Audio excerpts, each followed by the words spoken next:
તાલુકાની જીવાધોરી સમાન ગણાતી બનાસ નદીના પટમાંથી બિનઅધિકૃત રીતે રેતી ખનન ઝડપાયું।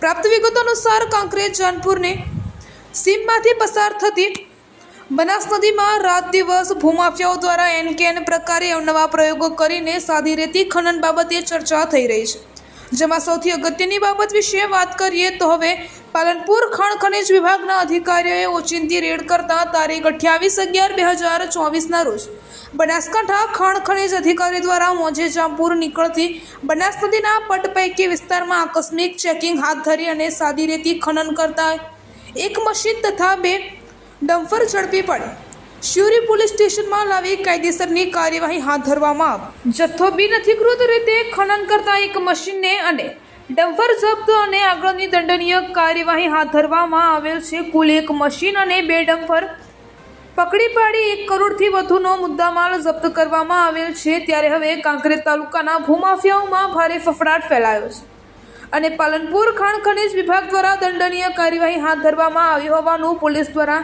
જાણવા મળેલ છે। ખાણ ખનિજ વિભાગના અધિકારીઓને પત્રકાર દ્વારા ફોન કરવામાં આવે છે તો પણ માહિતી આપવામાં આવતી નથી અને ફોન પણ ઉપાડવામાં આવતો નથી। અહેવાલ ધી અલ્ટિમેટ ન્યૂઝ કાંકરેજ।